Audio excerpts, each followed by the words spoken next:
इतिहास के पन्नों में कुछ नाम वीरता, महत्वाकांक्षा और विजय की छाप छोड़ते हैं।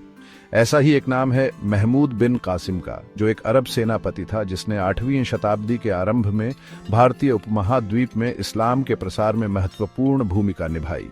सिंध, जो वर्तमान पाकिस्तान में है, के विजेता के रूप में जाना जाता है। कासिम का जीवन और अभियान इतिहास के पाठ्यक्रम को आकार देने में सैन्य रणनीति, सांस्कृतिक आदान प्रदान और स्थायी विरासत का एक आकर्षक अध्ययन प्रस्तुत करते हैं। महमूद बिन कासिम का जन्म लगभग 695 ईस्वी में हुआ था, जो फारस यानी ईरान के एक प्रमुख शहर शिराज में एक प्रमुख अरब परिवार में पैदा हुआ था। कम उम्र से ही उन्हें सैन्य प्रशिक्षण मिला, जिससे रणनीति, घुड़सवारी और तलवारबाजी में उनका कौशल प्रदर्शित हुआ। उनकी प्रतिभा और महत्वाकांक्षा पर उनके चाचा हज्जाज बिन यूसुफ का ध्यान गया, जो उमैयद खलीफा अब्द अल मलिक के शक्तिशाली और महत्वाकांक्षी गवर्नर थे। हज्जाज के संरक्षण में कासिम ने उमैयद सेना के भीतर रैंक में तेजी से वृद्धि की। अपने साबित साहस, रणनीतिक कौशल और नेतृत्व गुणों के लिए मान्यता प्राप्त की।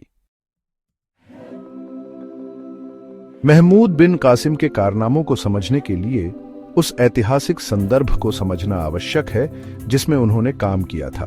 7वीं शताब्दी ईस्वी में इस्लाम के उदय ने दुनिया को बदल दिया। पैगंबर मोहम्मद के नेतृत्व में इस्लाम अरब प्रायद्वीप से एक उल्लेखनीय गति से फैल गया, जिससे एक विशाल साम्राज्य का उदय हुआ जिसने 3 महाद्वीपों को फैला दिया। 661 ईस्वी तक, मोहम्मद की मृत्यु के कुछ दशकों बाद, उमैयद राजवंश ने इस्लामी साम्राज्य पर नियंत्रण कर लिया, जिसकी राजधानी दमिश्क में स्थापित की गई। उमैयद खलीफा महत्वाकांक्षी और विस्तारवादी शासक थे, जिन्होंने अपने पूर्ववर्तियों द्वारा निर्धारित नींव पर निर्माण करना चाहा। पूर्व की ओर उमैयद विस्तार ने उन्हें ससानियन साम्राज्य के अवशेषों के साथ संघर्ष में लाया, जो कभी मध्य पूर्व पर हावी था।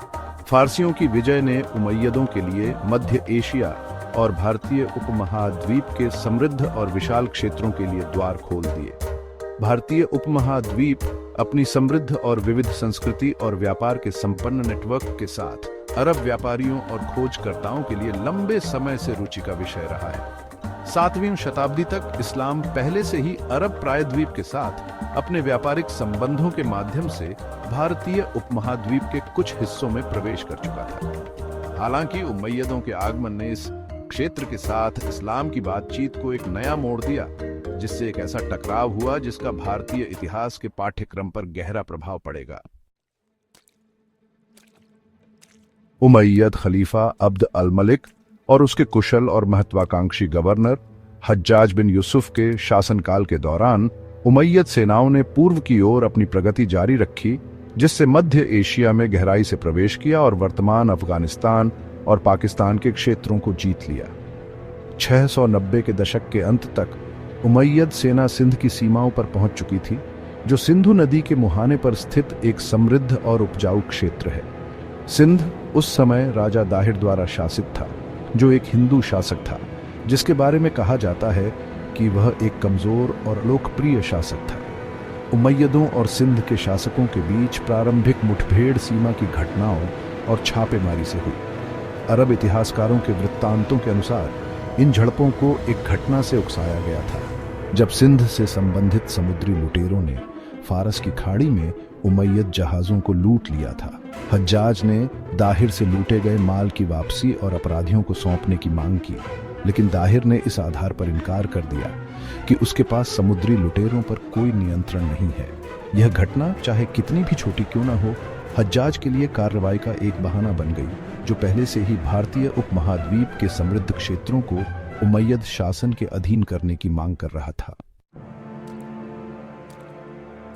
711 ईस्वी में हज्जाज ने अपने युवा और महत्वाकांक्षी भतीजे महमूद बिन कासिम को सिंध पर विजय प्राप्त करने और उमैयद शासन को स्थापित करने के महत्वपूर्ण कार्य के लिए नियुक्त किया।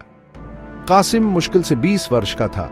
उसे एक बड़ी और अच्छी तरह से सुसज्जित सेना और कुछ सबसे अनुभवी अरब जनरलों का समर्थन प्राप्त था। युवा जनरल को अपने चाचा से विस्तृत निर्देश मिले थे, जिससे उन्हें निर्णायक लेकिन न्यायपूर्ण होने का आग्रह किया गया था और अपने नए विषयों के बीच इस्लाम के प्रसार के लिए काम करना था। कासिम की सेना ने सिंध में प्रवेश किया और देबाल के बंदरगाह शहर, जो वर्तमान कराची के पास है, की ओर बढ़ गई। देवाल अपने रणनीतिक स्थान और अपने मंदिरों और मठों के धन के लिए जाना जाता है। सिंध के लिए एक महत्वपूर्ण व्यापारिक केंद्र और प्रवेश द्वार था।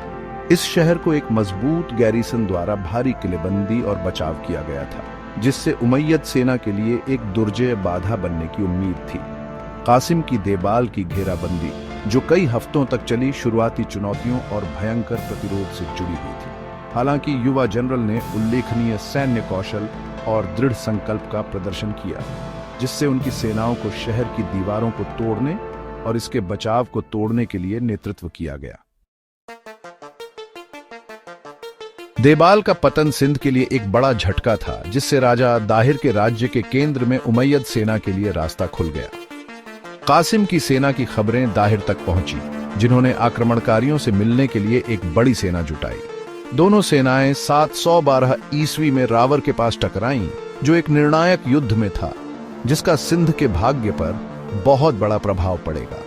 रावर का युद्ध, जो कई दिनों तक चला, उमैयद विजय में समाप्त हुआ। राजा दाहिर की सेना हालांकि संख्या में श्रेष्ठ थी, लेकिन उमैयद सेना के अनुशासन और साझेदारी के लिए कोई मुकाबला नहीं थी। कासिम ने बड़ी कुशलता से अपनी सेना का नेतृत्व किया, जिससे उसकी सेना को एक शानदार जीत हासिल हुई, जिसने दाहिर की सेना को तोड़ दिया और खुद राजा को मार डाला। रावर में दाहिर की हार ने सिंध में संगठित प्रतिरोध को प्रभावी ढंग से समाप्त कर दिया, जिससे कासिम के लिए सिंधु नदी घाटी के शेष भागों पर विजय प्राप्त करने का मार्ग खुल गया। रावर में अपनी जीत के बाद महमूद बिन कासिम ने अपनी गति बनाए रखी, जिससे उसकी सेनाएं उत्तर की ओर सिंधु नदी के ऊपर की ओर ले गई। उन्होंने रास्ते में प्रमुख शहरों और कस्बों पर विजय प्राप्त की, जिसमें ब्राह्मणवाद, अरोर और मुल्तान शामिल हैं, जिनमें से प्रत्येक ने कड़ा विरोध किया। हालांकि कासिम की सेना अपने पिछले अभियानों से उत्साहित और स्थानीय आबादी के कुछ वर्गों के समर्थन से अजेय साबित हुई। मुल्तान का पतन, जो बौद्ध शिक्षा का एक समृद्ध केंद्र था, विशेष रूप से महत्वपूर्ण था। मुल्तान ने न केवल विशाल धन का प्रतिनिधित्व किया, बल्कि इसने मध्य एशिया और भारतीय उपमहाद्वीप के गंगा के मैदानों के बीच एक रणनीतिक व्यापार मार्ग को भी नियंत्रित किया।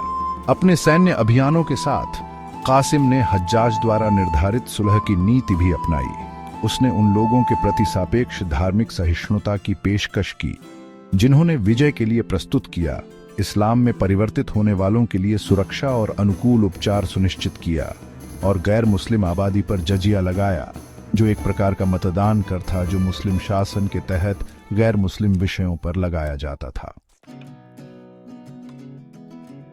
सिंध की विजय को मजबूत करने के बाद महमूद बिन कासिम ने इस नवविजित क्षेत्र में उमैयद शासन को स्थापित करने के बारे में बताया। उन्होंने एक नई प्रशासनिक प्रणाली की स्थापना की, जो व्यापक रूप से मौजूदा ससानियन और बीजांटिन मॉडल पर आधारित थी, जो केंद्रीय प्राधिकरण और कुशल शासन पर जोर देती थी।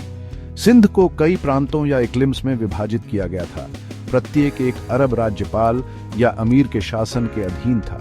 इन राज्यपालों को केंद्रीय प्रशासन के प्रति जवाबदेह बनाया गया था और उन्हें राजस्व संग्रह, कानून और व्यवस्था बनाए रखने और क्षेत्र की रक्षा के लिए जिम्मेदार ठहराया गया था। कासिम ने सिंध की अर्थव्यवस्था को पुनर्जीवित करने और व्यापार और वाणिज्य को बढ़ावा देने के महत्व को भी पहचाना। उन्होंने सिंधु नदी प्रणाली की सिंचाई क्षमता में सुधार के लिए कदम उठाए, कृषि उत्पादन को बढ़ावा दिया और व्यापार को प्रोत्साहित करने के लिए करों को कम किया।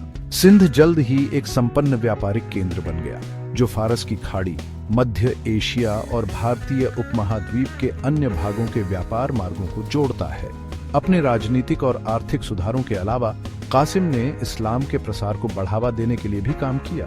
उन्होंने मस्जिदों और मदरसों के निर्माण को प्रोत्साहित किया, विद्वानों और धार्मिक विद्वानों को संरक्षण दिया और स्थानीय आबादी को इस्लाम में परिवर्तित करने की अपील की। महमूद बिन कासिम की सिंध विजय ने दो अलग अलग लेकिन जीवंत संस्कृतियों, अरब इस्लामी दुनिया और भारतीय उपमहाद्वीप के बीच एक नई बातचीत और आदान प्रदान की शुरुआत की। विजेता अरब अपने साथ अपनी भाषा, धर्म और रीति रिवाज लाए, जिसका सिंधी समाज और संस्कृति पर गहरा प्रभाव पड़ा। अरबी आधिकारिक प्रशासन की भाषा बन गई और इस्लाम ने नए अनुयायियों को विशेष रूप से निम्न जातियों के लोगों के बीच आकर्षित किया, जिन्होंने इसे अपनी सामाजिक उन्नति का साधन पाया। हालांकि यह एक तरफा सांस्कृतिक प्रसार नहीं था। अरब विजेता भी सिंध की समृद्ध और प्राचीन संस्कृति से प्रभावित हुए थे। उन्होंने भारतीय गणित, खगोल विज्ञान और चिकित्सा की उन्नति को अपनाया और इन क्षेत्रों में भारतीय विद्वानों और कारीगरों को अपने दरबारों में संरक्षण दिया। भारतीय कपड़े, मसाले और कलाकृतियां अरब दुनिया में लोकप्रिय हो गए, जिससे भारतीय उपमहाद्वीप और व्यापक इस्लामी दुनिया के बीच व्यापार और सांस्कृतिक आदान प्रदान हुआ। महमूद बिन कासिम की सिंध विजय भारतीय इतिहास में एक महत्वपूर्ण मोड़ थी। इसने भारतीय उपमहाद्वीप में इस्लामी शासन की स्थापना को चिह्नित किया, जिसका क्षेत्र की संस्कृति, धर्म और राजनीति पर स्थायी प्रभाव पड़ा। कासिम की विजय ने अरब इस्लामी दुनिया और भारतीय उपमहाद्वीप के बीच सदियों से चल रहे सांस्कृतिक आदान प्रदान और बातचीत के लिए आधार तैयार किया, जिससे एक समृद्ध और संकर संस्कृति का विकास हुआ जो इस्लामी और भारतीय तत्वों को मिश्रित करता है। सिंध में कासिम का शासन हालांकि अपेक्षाकृत अल्पकालिक था, लेकिन इस क्षेत्र के भविष्य के विकास के लिए यह महत्वपूर्ण था।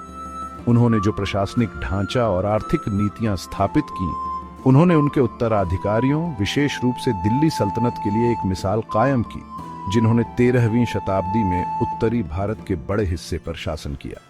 सिंध की विजय ने इस क्षेत्र को व्यापक इस्लामी दुनिया से जोड़ा, जिससे विद्वानों, व्यापारियों और प्रचारकों की आमद हुई, जिन्होंने भारतीय समाज और संस्कृति के ताने बाने में इस्लामी विचारों, रीति रिवाजों और संस्थानों के क्रमिक प्रसार में योगदान दिया।